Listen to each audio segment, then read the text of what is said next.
Você está com a sua Bíblia aberta na parte inicial de Jó. Vamos fazer isso em cada reunião aqui. Os primeiros 2 capítulos. E vamos trabalhar apenas nesta parte introdutória do livro de Jó, capítulos 1 e 2. Vamos ler novamente o texto que começamos a ler ontem. Havia um homem na terra de Uz, cujo nome era Jó. Homem íntegro e reto, temente a Deus e que se desviava do mal. Uma descrição sucinta, objetiva, clara e direta. Um homem que vivia nas mãos de Deus e foi vitorioso sobre o diabo. De repente, a descrição aqui na terra da pessoa de Jó, da família de Jó, das riquezas de Jó, da autoridade de Jó, do status de Jó, de tudo isso. Depois dessa cena aqui na terra, o texto nos transporta para aquele concílio entre Deus e os anjos, onde Satanás está presente como um intruso não convidado. Verso 6. Num dia em que os filhos de Deus vieram apresentar-se perante o Senhor, veio também Satanás entre eles. Vejam que Satanás não faz parte desse grupo dos filhos de Deus. Ele está entre eles. Essa própria expressão já evidencia que ele está ali como um intruso. Ele não foi convidado. Ele está ali para provocar. A presença do diabo traz um desconforto a esta Assembleia Celestial. Tudo que Satanás quer é afrontar a Deus. A sua própria presença já é uma afronta a Deus. E então Deus, na mais absoluta tranquilidade, no mais absoluto controle da situação. Deus nunca perde o controle das situações que o envolvem. Verso 7. Então perguntou o Senhor a Satanás: de onde vens? Há algumas semanas atrás, 2 ou 3 semanas atrás, eu estava vindo de uma viagem da Bolívia. Estava num voo de Santa Cruz para São Paulo. Eu percebi que no avião havia um grupo de pessoas que viajavam juntas.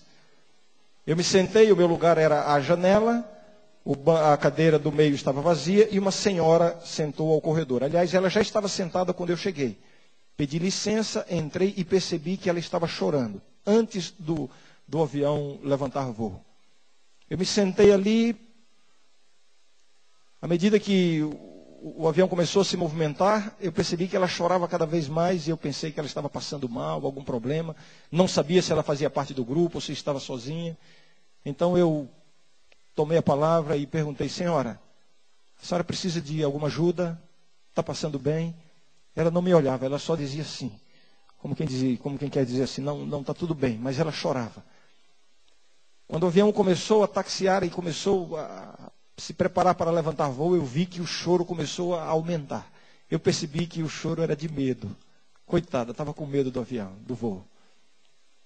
E olha, deve ser terrível viajar de avião, uma viagem longa de algumas horas com medo. E naquele dia parece que as coisas estavam contra ela, porque enfrentamos uma turbulência tremenda na viagem. Chegou um momento que o desespero dela era tão grande, logo no começo do voo, logo que estava levantando o voo, o choro dela começou a ser alto, as pessoas olhavam e eu já sabia que era medo, não havia o que fazer. Eu apenas dizia assim: olha, fique tranquila, isso é normal, mas ela chorava. Aí eu percebi que o grupo que estava sentado ali à volta fazia parte do grupo dela e veio uma moça, uma jovem de talvez 18 ou 20 anos, 22 anos, veio e sentou ali entre nós dois. Falou alguma coisa para ela e ela chorava convulsivamente. E a moça então fez um gesto assim, apontando as palmas das mãos assim para a cabeça dela. E eu não entendi o que era aquilo. Mas o tempo passou e a turbulência aumentou e ela começou a gritar de desespero. Ela chorava convulsivamente e gritava. Cada vez que o avião mexia, tremia, ela soltava gritos.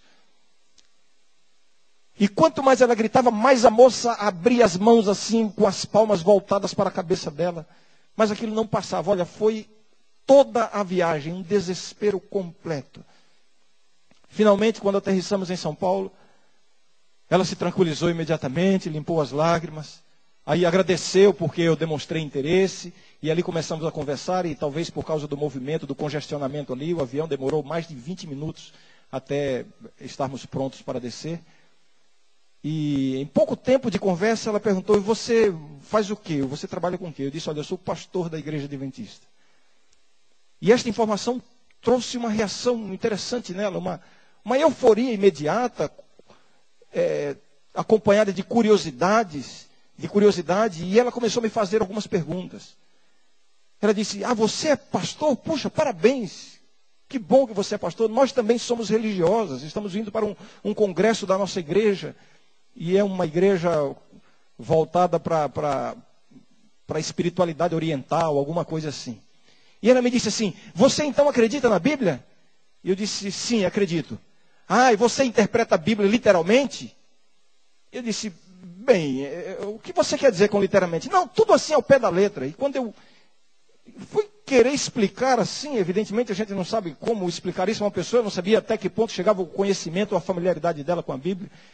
E ela já me fez outra pergunta: o que você acredita que acontece quando uma pessoa morre? E eu disse: bem, olha, a Bíblia fala, e quando eu comecei a falar, ela disse: você acredita na ressurreição, então? E eu comecei a me sentir perdido diante de tantas perguntas. Porque quando eu buscava a oportunidade de explicar, ela reagia como se ela não acreditasse na minha resposta. E aquilo me incomodava. No entanto, ela não foi rude em nenhum momento, mas foi um bombardeio de perguntas. E você não acredita na reencarnação? Eu disse: não. Ela disse: não acredita? Assim, surpresa. E quando eu ia tentar explicar, ela vinha com outra pergunta: então você acredita que Jesus vai voltar ao mundo? Olha, naquele momento, sendo bombardeado por tantas perguntas e me sentindo ali impotente, incapaz de responder, me senti pequeno. Aí eu me lembrei que há muitos anos atrás, uma vez um professor, na sala de aula, comentando sobre como devemos reagir e técnicas de reação e de comportamento em debates, e ele disse uma vez assim: olha, toda vez que você entrar num debate de perguntas e respostas, segure. E os alunos, nós estávamos ali perguntando: professor, o que significa segurar o cabo da panela? E ele disse assim: seja você quem faz as perguntas. Eu me lembrei daquilo. E no meio de tantas perguntas, eu retribuí com uma pergunta: e você acredita o quê? Aí, imediatamente, ela parou de fazer perguntas. E agora ela começou a explicar. Bem, eu não vou me delongar na história, nem no desfecho dessa história. Apenas que aquela foi uma oportunidade de fazer um contato missionário que eu tive ali. Mas a verdade é essa: quem pergunta é quem segura o cabo da panela. Quem segura o cabo da panela é quem controla a situação. Naquele concílio onde estavam Deus e os seus anjos, Satanás entre eles, uma presença sinistra, uma presença incômoda, uma presença que tenta afrontar a autoridade do Criador e mantenedor do universo. Deus se volta para o diabo. E o que diz aí o verso 7? Então perguntou o Senhor a Satanás. Quem é que pergunta aqui na história? Quem é que pergunta? Quem é que está no controle da situação? Quem é que tem que prestar contas? É o diabo. Deus, com uma pergunta, restabelece a ordem no recinto. De onde vens? Satanás respondeu ao Senhor e disse: de rodear e passear por ela. De rodear a terra e passear por ela. Perguntou ainda o Senhor a Satanás. Vejam como Deus mantém o controle da situação. O livro de Jó é o livro das perguntas. Nenhum livro da Bíblia tem tantas perguntas quanto o livro de Jó. A primeira pergunta que está no livro de Jó é exatamente a pergunta de Deus: de onde vens? Satanás responde e Deus pergunta novamente no verso 8: observaste o meu servo Jó? Mais uma pergunta. E Deus continua dizendo: porque ninguém há na terra semelhante a ele, homem íntegro e reto, temente a Deus e que se desvia do mal. Mas vejam a pergunta de Deus: observaste o meu servo Jó? E aí Deus descreve a mesma descrição que está lá no comecinho do livro, quando o autor do livro faz a descrição de Jó. Havia um homem na terra de Uz, cujo nome era Jó, homem íntegro e reto, temente a Deus e que se desviava do mal. E então, agora no jogo de perguntas, Deus restabelece a ordem e coloca as coisas nos seus devidos lugares. Observaste o meu servo Jó?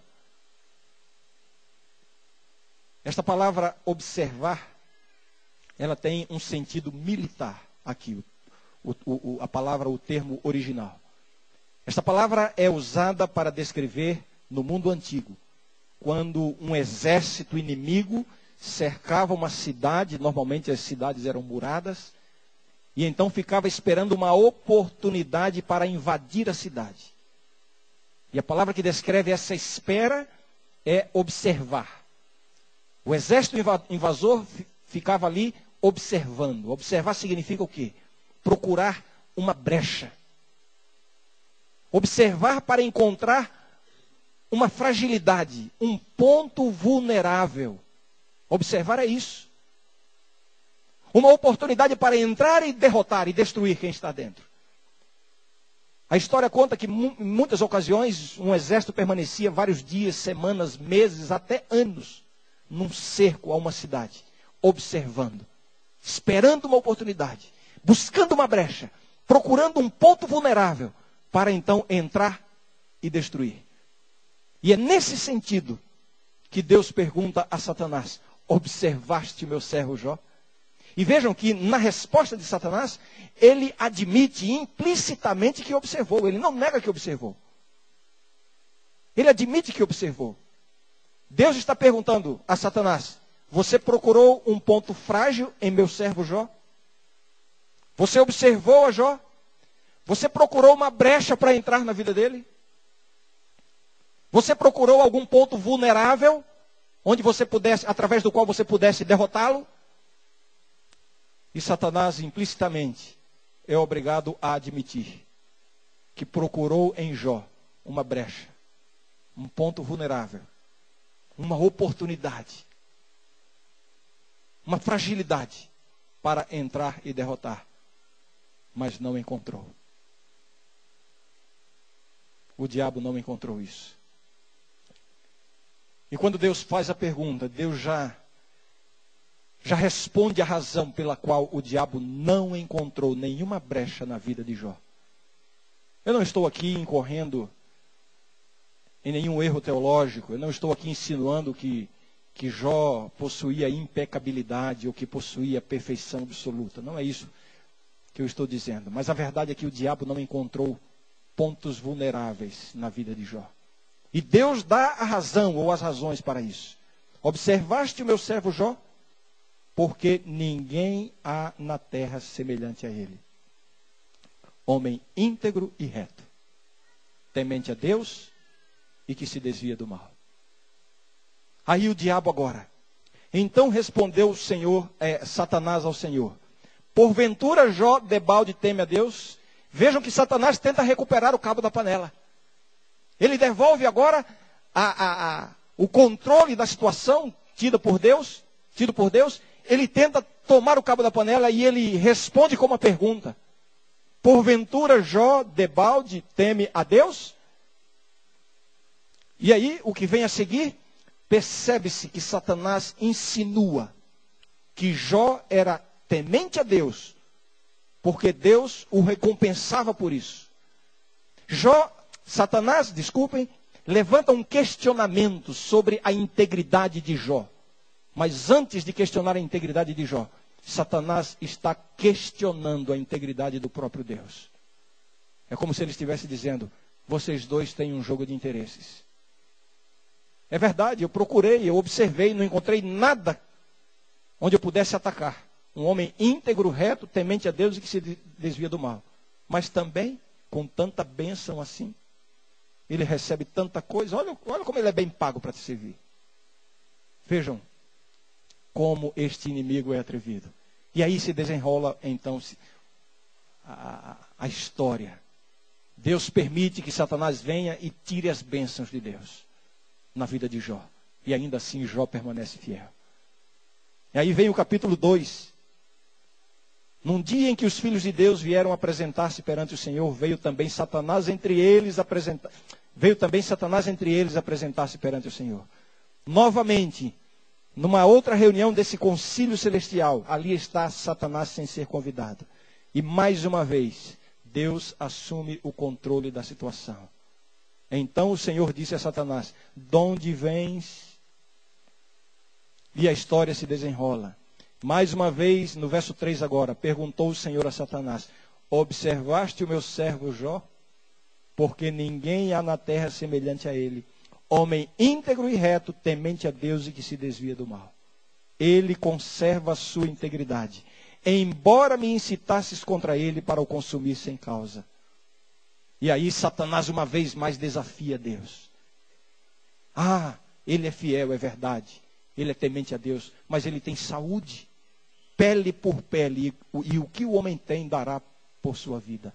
E aí Deus permite que Satanás venha a Jó, toca na sua saúde, e ainda assim, Jó permanece fiel a Deus. E aí o que acontece com esse confronto entre Deus e Satanás? Deus sai vitorioso. Satanás desaparece da cena. Esta é a última vez que Satanás aparece aqui na história do livro de Jó. Ele some, não existe mais a presença de Satanás em todo o restante do livro, os 42 capítulos. Um inimigo que foi derrotado. Derrotado por Deus na pessoa de Jó. Jó, um troféu na mão de Deus. Agora, qual o grande segredo da vitória na vida de Jó? Observaste o meu servo Jó, homem íntegro e reto, temente a Deus e que se desvia do mal. Na reunião de ontem nós vimos íntegro e reto. Retidão, uma referência ao comportamento. Integridade, uma referência à condição do coração. Jó era reto em sua vida, em seu comportamento. Porque, por dentro, ele era íntegro diante de Deus. A retidão no comportamento é o resultado da integridade interior. Assim era Jó. Íntegro e reto, uma referência ao caráter de Jó. E agora, temente a Deus e que se desvia do mal. Uma referência à devoção religiosa de Jó. Primeiro o caráter, depois a religião. Não porque o caráter seja mais importante, mas aqui está da causa para o efeito.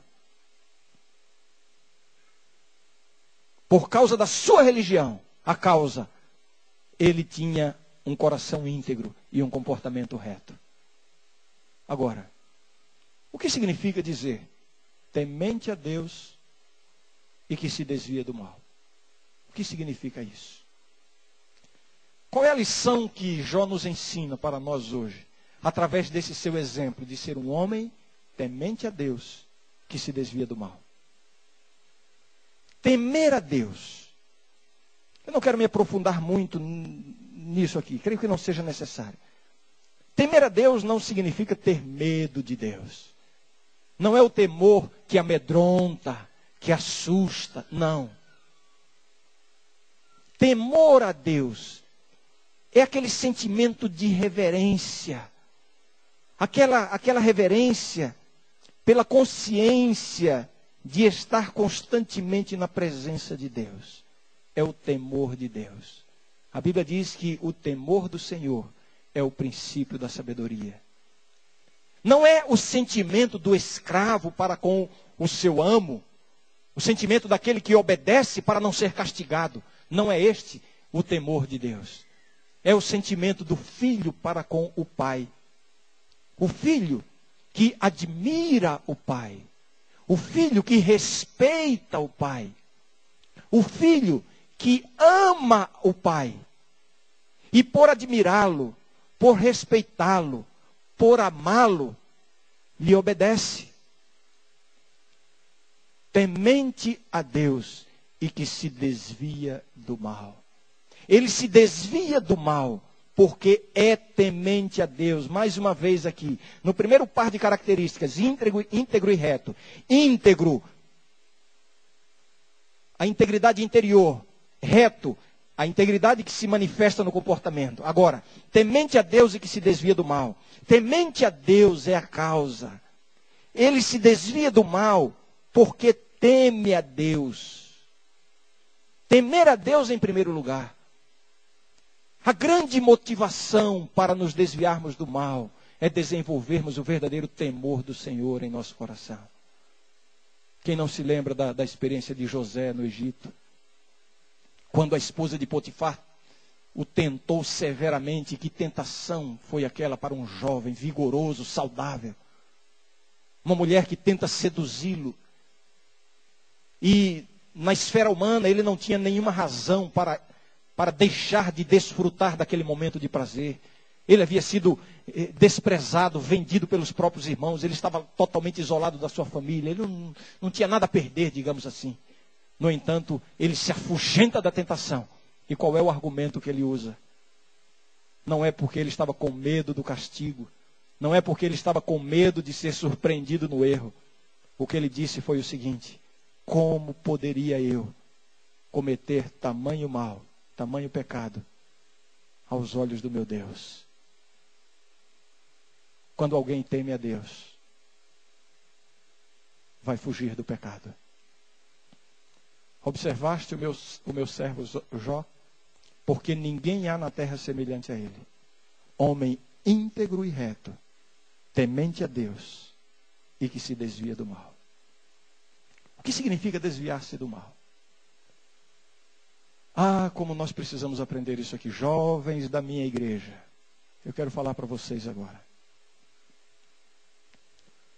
Desviar-se do mal. A nossa tendência humana é exatamente oposta a isso. Nós temos uma tendência tremenda de, em lugar de nos desviarmos do mal, nos aproximarmos do mal. O que significa desviar-se do mal? Desviar-se do mal não é uma atitude passiva diante das tentações do pecado. O termo usado aqui para descrever a experiência de Jó dá a ideia de uma atitude ativa. Jó não apenas evitava cair em pecado, mas ele ativamente fugia da possibilidade do pecado. Era uma atitude, era uma condição ativa. Ele não apenas evitava cair em pecado, mas ele fugia do pecado. Ele não corria riscos desnecessários. Vejam como isto é claro aqui na experiência de Jó, pela maneira como ele intercedia em favor dos seus filhos. Creio que você está com a sua Bíblia aberta. Permaneça com a Bíblia sempre aberta. Vejam o que é dito aí. Capítulo 1, verso 4. Seus filhos iam às casas uns dos outros e faziam banquetes, cada um por sua vez. E mandavam convidar as suas 3 irmãs a comerem e beberem com eles. Decorrido o turno de dias de seus banquetes, chamava Jó a seus filhos e os santificava. Levantava-se de madrugada e oferecia holocaustos, segundo o número de todos eles, pois dizia: talvez tenham pecado os meus filhos e blasfemado contra Deus em seu coração. Assim o fazia Jó continuamente. Vejam que coisa extraordinária. Quando eu preparava esta série, eu li todos os comentários bíblicos, enfim, que eu pude ter acesso. E tive acesso a muitos, dezenas deles. Interessante que alguns comentaristas insinuam que os filhos de Jó tinham uma vida meio devassa. Faziam festas, iam para a orgia e ficavam lá comendo, bebendo. Mas se você olhar o texto com mais atenção, você vai perceber que não. Muito provavelmente, os filhos de Jó eram rapazes, jovens, rapazes e moças consagrados a Deus. Não há nenhuma evidência bíblica de que eles incorriam em pecado nessas reuniões. Porque o texto diz assim: talvez eles tenham pecado em seu coração. Vejam, não há referência. Porque se eles tivessem algum ato pecaminoso, era visível. E seria mencionado. Não há nada visível de pecaminoso no comportamento dos filhos de Jó. Mas Jó pensa na possibilidade de eles haverem pecado onde? No coração. E o texto bíblico diz assim: talvez. E o que é que Jó fazia? Cada vez que terminava uma reunião dessas, Jó lidava com a possibilidade do pecado. Fazia holocaustos perante Deus. Para resolver o problema. Não do pecado. Porque provavelmente não havia pecado. Jó já tentava resolver o problema da possibilidade do pecado. É isto que significa desviar-se do mal. Fugir do mal. Às vezes eu fico preocupado quando pessoas se aproximam de mim e dizem assim: pastor, é pecado fazer isso? Pastor, ir para tal lugar é pecado? Assistir isso ou aquilo é pecado? Usar isso ou aquilo é pecado? Ouvir esse tipo de música é pecado? Esse tipo de pergunta, de questionamento, demonstra, sabe o quê? Que a pessoa quer saber onde é a linha, onde começa o pecado, para se aproximar o máximo possível. Quase sempre é assim que nós agimos. Nós queremos saber o que é pecado, não é para fugirmos do pecado, e sim para nos aproximarmos dele. Queremos saber onde há uma linha de segurança. Bem, o pecado está aqui, então eu vou chegar perto. Eu não quero o pecado. Por isso que eu quero saber onde é a linha. Porque eu não quero o pecado, eu quero apenas me aproximar. Esta é a atitude que nós temos com tanta frequência em nossa vida. Agora você quer aprender uma lição de vitória na sua vida espiritual? Siga o exemplo de Jó. Homem temente a Deus e que se desvia do mal. Em lugar de querer saber o que era pecado para se aproximar o máximo possível, Jó, só em pensar que podia ser pecado, ele já fugia. Aqui está o segredo da sua vitória espiritual diante do diabo. É por isso que Satanás o observou. Procurou um ponto vulnerável. Procurou uma fragilidade. Procurou uma debilidade e não achou. E Deus saiu vitorioso. Porque Jó sabia fugir do pecado. Que perigo é essa atitude de aproximação. É muito enganosa essa atitude. Deixa eu tentar ilustrar isso aqui. Uma ilustração talvez grotesca, mas eu creio que vai ser didático. Digamos que aqui seja a luz, a comunhão com Deus, uma vida de santidade. Você está aqui, querendo uma vida consagrada a Deus em oração, em contato com a palavra de Deus, dedicado à igreja, comunhão com Deus. Você está aqui na luz do Senhor. Esse outro extremo aqui é o lugar das trevas, do pecado aberto, do vício, da depravação. Ora, Deus alcançou você em algum lugar deste mundo e o levou para a sua luz, a luz dele, de Deus. Aqui você está seguro na luz do Senhor. Você não quer ir para as trevas. Agora entenda uma coisa. O caminho da luz de Deus para as trevas não se dá em apenas um passo. Não. Ninguém sai da luz, ninguém sai da comunhão com Deus para o pecado aberto em apenas um passo. Existe um processo. São vários passos, gradativamente, que vai levando a pessoa a se afastar de Deus, a cair em pecado, a ceder à tentação e finalmente estar em pecado aberto, com a sua comunhão completamente rompida com Deus. Entre a luz da comunhão com Deus e as trevas do pecado aberto, existe uma área intermediária. Não é nem luz e nem são trevas. É uma área, podemos dizer, de penumbra. Não é nem luz, nem são trevas. É a penumbra, é a sombra. É uma área cinzenta. E aí, você está aqui na comunhão com Deus, mas por alguma razão, você quer saber onde é que começa o pecado. Ah, pastor, ir para tal lugar é pecado? Vestir isso é pecado? Ouvir isso é pecado? Falar isso ou aquilo é pecado? Você quer saber onde é que está a linha que separa a comunhão com Deus com o pecado? Para quê? Para se aproximar com segurança. Você não quer entrar no pecado aberto. Você não quer perder a sua comunhão com Deus. Você não quer sair da luz. Você não quer entrar nas trevas. Você só quer, quem sabe, desfrutar até onde for possível. Avançar até onde for lícito.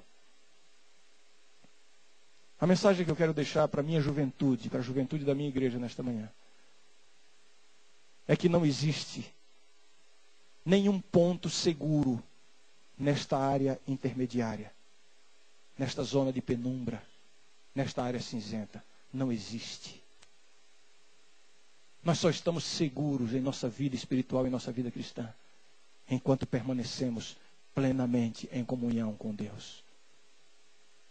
Mas aí vem um primeiro passo, uma pequena concessão. Ah, mas não é pecado. E de fato não é pecado. Você ainda está do lado da luz.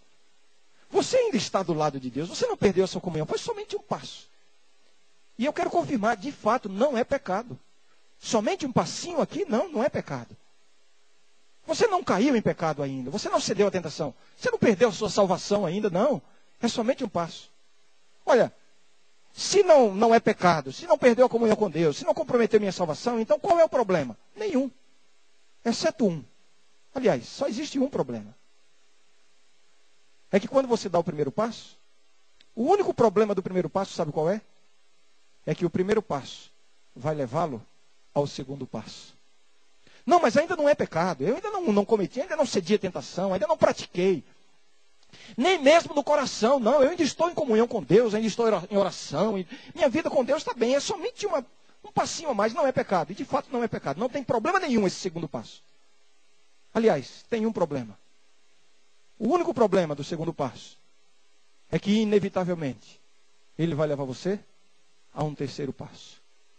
Mas ainda não é pecado.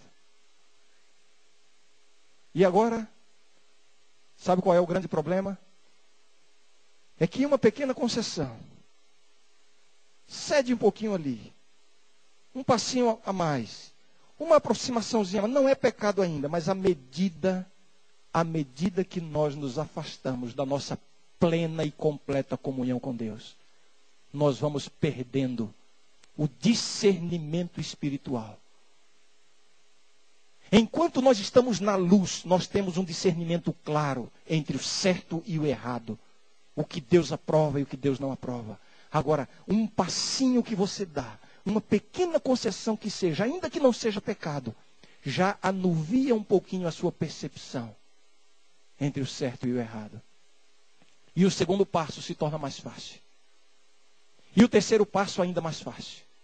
E à medida que você vai avançando, você vai perdendo essa noção, essa percepção entre a luz e as trevas. E você começa a ser enredado, você começa a ser envolvido. E você não percebe quando você já está dentro da área das trevas. É mais seguro, me arrisco a dizer aqui, é mais seguro estar em trevas completas do que estar nessa área cinzenta. Porque quando você está em trevas completas, você percebe isso. E é somente quando você sente essa necessidade de sair daqui que você busca novamente a Deus. Mas enquanto você está nessa zona intermediária, quem sabe um termo bíblico para designar isso seja mornidão. Se perde o discernimento. Observaste o meu servo Jó? Porque ninguém há na terra semelhante a ele. Homem íntegro e reto, temente a Deus e que se desvia do mal. Você conhece a história daquele jovem universitário que quando vai para a universidade aí fora de um ambiente cristão como esse, ele vai cheio de propósito. Eu conheço dezenas, talvez centenas de histórias assim. Ele vai cheio de propósitos santos. Ora, ele teve a oportunidade de ingressar na universidade. E agora ele vai lá para testemunhar do amor de Deus. Ser, quem sabe, um baluarte do criacionismo num ambiente ateu, num ambiente evolucionista. Representar a Deus, e essa é a sua real intenção. E ele começa a sua convivência com pessoas não cristãs. Mas aí, de repente, ele se sente um peixe fora d'água. Ele se sente meio um patinho feio. Porque ele não participa de tudo. Os amigos parecem que o discriminam em certo sentido. E aí ele resolve, quem sabe para conquistar mais a amizade dos outros. Quem sabe para ter uma aproximação maior. A intenção é ter acesso ao coração dos amigos. Aí ele cede um pouquinho. Ele vai para aquela reuniãozinha, para aquela festinha. Ele sabe que o que vai acontecer lá não é coisas para um jovem cristão, mas ele não vai praticar nada disso. Ele vai lá com a melhor intenção de se aproximar, de ter acesso aos corações. E ele faz essa pequena concessão, um primeiro passo. E eu tenho visto tantos casos de jovens cristãos que começam tão bem intencionados, e depois se afastam completamente de Deus. E tudo começou, não foi com o pecado aberto. Tudo começa com uma pequena concessão, um primeiro passo. Será que eu estou falando de alguém que está aqui nesta manhã? Uma aproximação indevida do sexo oposto. Um homem casado, uma mulher casada, mas aí vem uma amizade especial com alguém. Você sabe que é proibido. Você sabe que é perigoso, é uma armadilha do diabo. Mas você pensa assim, não, mas não é pecado ainda. É somente uma amizade a mais. É uma aproximaçãozinha a mais. Olha, é uma amizade que me traz alguma coisa diferente lá dentro. Eu não quero pecar. Não, eu não quero adulterar. Eu não quero trair minha família. Eu não quero destruir minha família. Eu não quero perder minha comunhão com Deus. Mas sabe o que é? É somente um sentimentozinho gostoso que eu tenho naquele momento. É só um passinho. É só um passinho. O único problema deste passo é que ele levará a um segundo passo. E agora já é uma intimidade um pouquinho maior. Já é um olhar um pouquinho mais demorado. Já é um toque um pouco mais sutil. Olha, eu sei que eu não estou falando grego aqui. Eu sei, não por revelação ou porque conheço a vida de ninguém aqui. Mas eu sei que muitos aqui sabem exatamente do que eu estou falando. Não existe nenhum ponto seguro nesta área cinzenta. Aquele profissional que faz um propósito com Deus de dedicar os seus negócios ao Senhor, de ser um sócio de Deus e ter a Deus como seu sócio. E aí ele começa a gerir os seus negócios, a sua nova empresa, o seu novo trabalho, tudo de acordo com os princípios do céu. Ellen White nos diz que Deus procura homens através dos quais ele possa demonstrar que os princípios do céu são superiores aos princípios da terra. Mas aí vem uma primeira concessão. É uma nota fiscal que não corresponde exatamente à realidade, ou é uma informação que não foi passada claramente para evitar, quem sabe, um prejuízo, ou uma coisinha, olha, não foi pecado, não, eu não enganei, não foi pecado, eu apenas deixei de falar a plena verdade. Não, eu não tive a intenção de cometer o pecado. Não foi pecado. E eu acredito, não é pecado. Não foi nada demais. Afinal de contas, o governo, faz tanta coisa, porque olha a corrupção do país. Então, por que nós temos que ser tão honestos? Não, eu não cometi nenhum pecado. Foi só uma pequena concessão. Um primeiro passo. O problema do primeiro passo é que ele leva ao segundo passo. E o segundo ao terceiro. E eu tenho visto tantas histórias que começaram de maneira tão bonita, tão inspiradoras. De filhos de Deus que fizeram uma sociedade com Deus. Uma sociedade de serem fiéis a Deus. De usarem os princípios do céu nos seus negócios. Mas por causa de uma pequena concessão, um primeiro passo, estão completamente afastados dos caminhos de Deus. Observaste o meu servo Jó? Porque ninguém há na terra semelhante a ele. Homem íntegro e reto. Temente a Deus e o quê? Se desvia do mal. Se desvia do mal. Será que eu estou falando com alguém que está vivendo isso aqui nessa manhã? Aquele contato na internet, sabe? A internet é tão útil, né? A gente pode fazer tanto trabalho missionário pela internet. Eu sou um usuário da internet. Mas aí uma nova amizade, um contato, um bate-papo a mais, e aí começa. E olha, você sabe, o Espírito Santo toca no seu coração, quando você percebe que está entrando numa área perigosa. Você sabe do que eu estou falando. Mas aí não é pecado ainda. Não, pastor, não foi pecado ainda, foi somente... Eu só quero desfrutar um pouquinho, eu não quero cometer o pecado. Mas olha, é um primeiro passo. É uma concessão. É uma coisinha a mais. E o único problema é que o primeiro passo leva ao segundo passo. E o segundo passo ao terceiro passo. Que você começa a perder a sensibilidade espiritual. Até que você se afunda no pecado aberto. Observaste o meu servo Jó? Será que eu estou falando com alguém que está vivendo isso aqui esta manhã? Aquele jovem casal de namorados. Tantos sonhos de constituir uma família. Segundo a orientação de Deus. fazem propósitos maravilhosos, começam um namoro de maneira tão bonita, tão inspiradora, um exemplo para os outros, e é isso que eles querem ser. Eles até combinam entre si, olha, vamos ser o exemplo, vamos dedicar nossa vida a Deus, e estão juntos, mas aí começam a facilitar as coisas, muito tempo a sós, e aí um toquezinho, um carinhozinho a mais, e olha, daí a pouco você percebe, e eu repito, você sabe do que eu estou falando. Você percebe quando você começa a entrar numa área perigosa. Mas ainda não é pecado, afinal de contas nós somos namorados. Nós temos planos sérios para frente, é só desfrutar um pouquinho. Não, Deus pode ver, não é nada proibido, mas é um passinho que você dá. Uma intimidadezinha a mais. E aí vai avançando. Uma pequena concessão. Cujo único problema é levar a outra pequena concessão, que já não é tão pequena. E assim gradativamente, você sai da plena luz da comunhão com Deus e entra nas trevas do pecado sem nem perceber. Será que eu estou falando com alguém aqui esta manhã? Observaste o meu servo Jó? Porque ninguém há na terra semelhante a ele. Homem íntegro e reto, temente a Deus e que se desvia do mal. Você conhece aquele texto da Bíblia que diz assim: resisti ao diabo. Como é? Eu vou repetir e vocês completam. Resisti ao diabo. Não, você não quer que ele fuja. Resisti ao diabo. Resisti ao diabo. Resisti ao diabo. Um pregador uma vez, para impressionar a sua congregação, em algum momento do seu sermão, ele deu um brado assim: olha, eu quero dizer aqui para todos que eu não tenho medo do diabo. Alguns ficaram impressionados. E o irmãozinho lá no fundo levantou a mão e disse: irmão, que bom que o senhor não tem medo, que bom que o senhor não tem medo do diabo, mas isso não importa muito. O que importa é se o diabo tem medo do senhor. É isso que importa. E sabe de uma coisa, meus queridos? Nós podemos viver de tal modo que é o diabo que vai ter medo de você. É bíblico. Resistir ao diabo e ele fugirá de vós. O espírito de profecia Ellen White, ela tem uma declaração, ela tem várias declarações com o mesmo pensamento.